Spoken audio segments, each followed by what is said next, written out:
So I'm here today at Redwoods Farm, and this is the home of our soy-free chicken. Now this has been a project that I've been super excited to tell you guys all about. So we're going to get to know a little bit more about these chickens today and meet our farmer Mark. So Mark, we're in one of your amazing chicken tractors, Yep. looking at these chickens that are about a week away from finishing. Yep. Just tell me a little bit about the kind of idea of a chicken tractor. What is it for those that don't know, haven't heard of it before?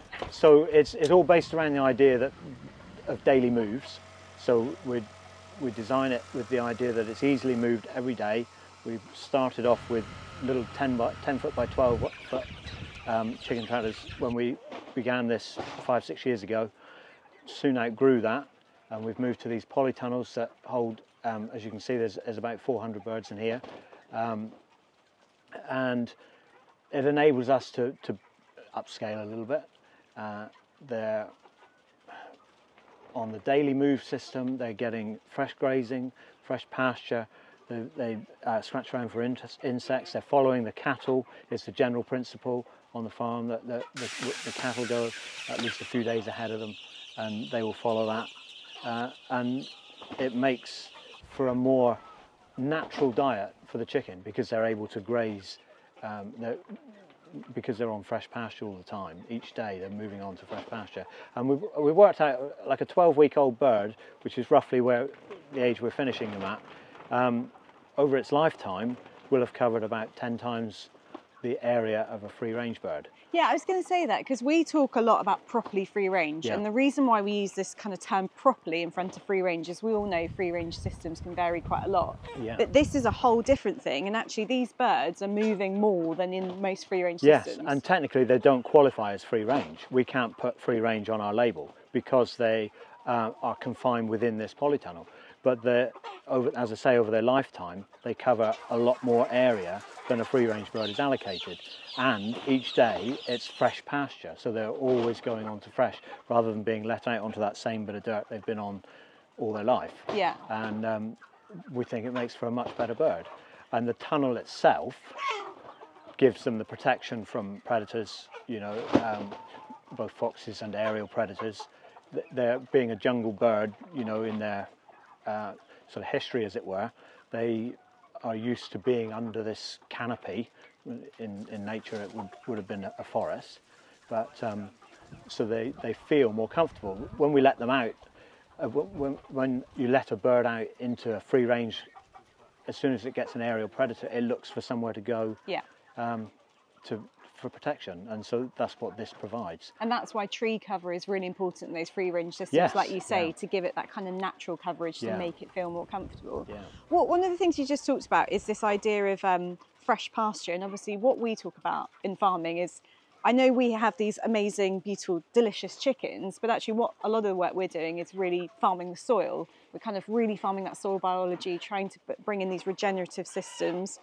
This is an amazing part of that kind of system. Can you just tell me a little bit about why fresh pasture and the kind of soil management is so important? So it's looking to mimic what happens in nature, really. You know, you get the big herds of wildebeest or whatever it is on the plains that are always on the move because predators are always around them, so they keep them tightly bunched together and keep them on the move all the time, and that's what's built the soils of the Great Plains.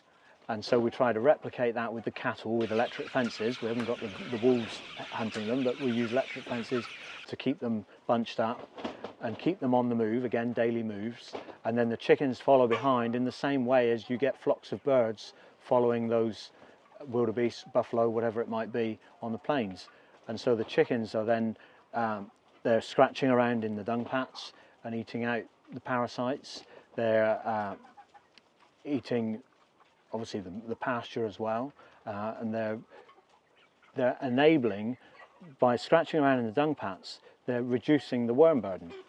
So they're helping to desiccate those dung pats, which helps to desiccate out those worm eggs, helps reduce the whole cycle of harmful parasites. And in other systems, I guess the way you would be managing that is through medication, through treating different animals. Yes. So if we can reduce the amount of chemical anthelmintics, wormers that we use, then that's great. That all helps, because those anthem insects, those wormers, also are harmful to the soil life.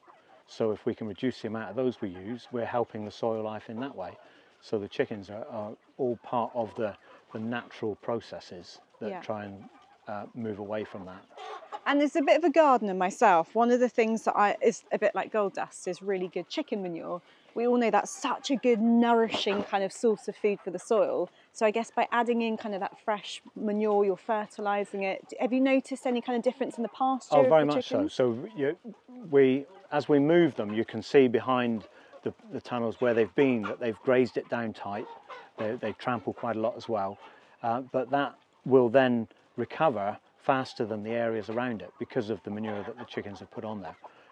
There's obviously nitrogen rich and phosphorus rich.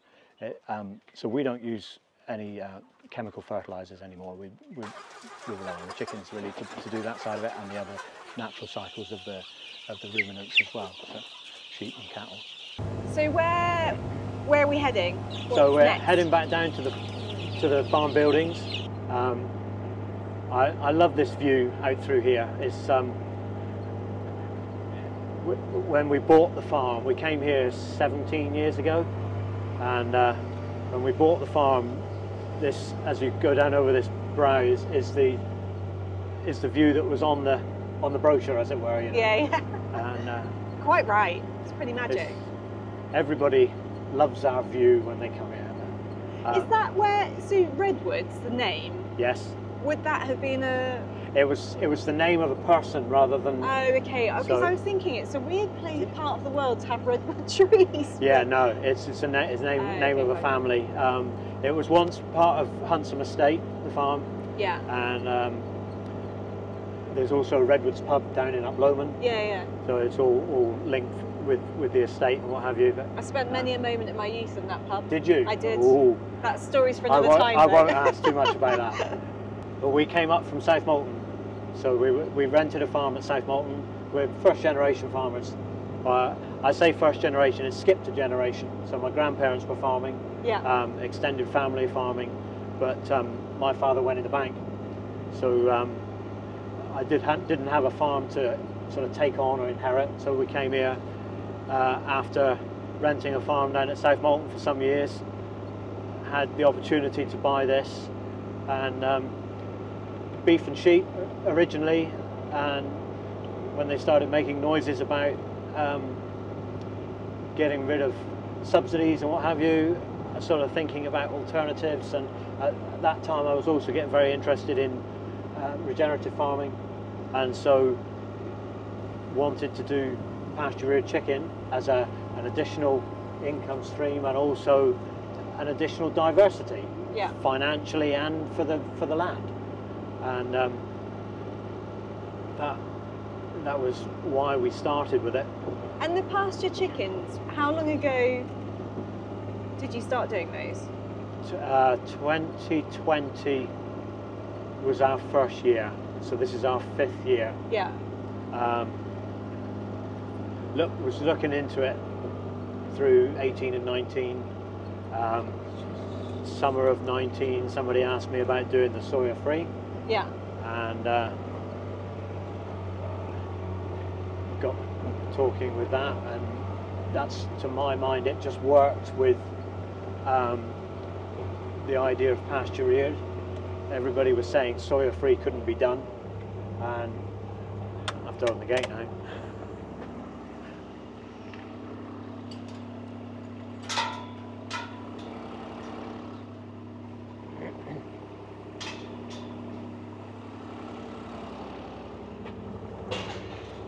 Yeah, I mean, doing soy free in this country is really difficult.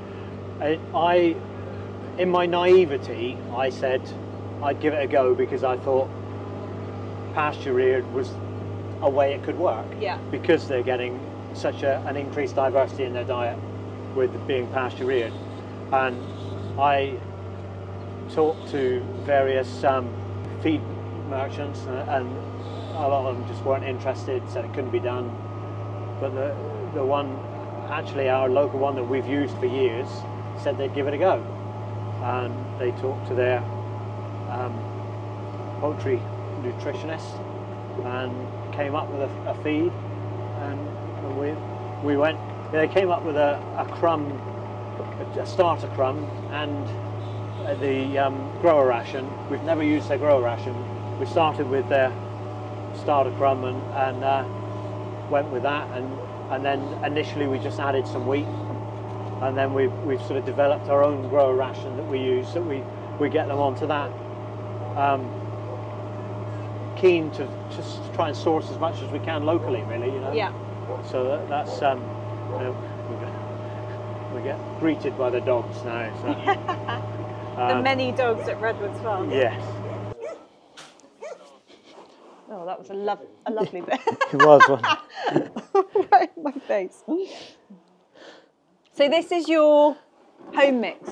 Yes. Cheese. So we have a mobile mix guy come in, and we buy wheat and peas and beans and rapeseed meal. The rapeseed meal comes down from Farrington Oils. The rest of it we buy locally, and we have the mobile guy come in, mix us a batch of 3-4 tonne at a time, and so that's a mobile mill that comes onto the farm. Yep. It mixes everything that's come from all the kind of different local farms. Yep. Here, ready for you guys to go into this.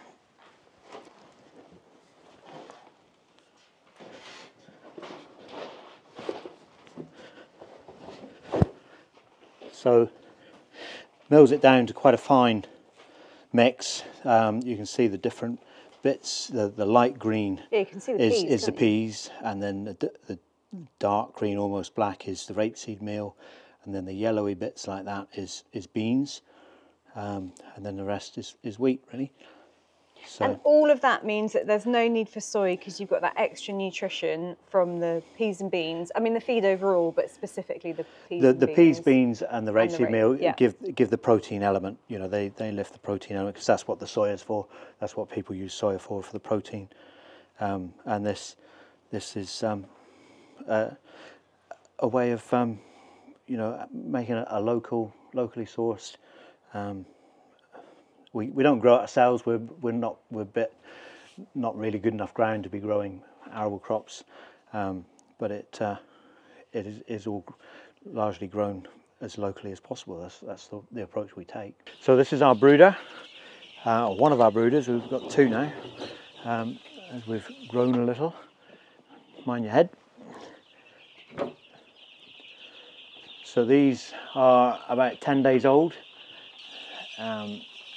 We're sourcing chicks from Sam Ursel, and these are 757s. So that basically it's a hybrid bird that is a little slower growing than the standard free range that most people would use. We find that the slower growing breed is better for grazing and foraging. They're keener to forage than the faster growing ones that just want to sort of sit beside the feeder and eat all day from that point of view. Yeah. Eat what's easy. These are just that much more active, and it seems to work. It works with our system. You know, because we're not using soya, the feed means they wouldn't be quite as fast growing if you had the fastest growing breed anyway. Yeah. So the breed matches what we're doing, what we're trying to do with the feed. And one of the nice things about the 57s from Sam is like the shape of them. They're quite different to a conventional chicken, aren't they? So you get a lot more kind of, they really build up that leg muscle, and you get more of that kind of dark meat, less on the breast, and they do look quite different to your average supermarket chicken. Yes, and I think they, because we take them to more like 12 weeks rather than the sort of 8 to 10 that your standard free range would be, there's just a bit more maturity in the meat as well. And I never used to be that keen on leg meat, to be honest. I always would have preferred breast meat, but since we've been having these, I've really taken to it, and it's a much richer flavour to it.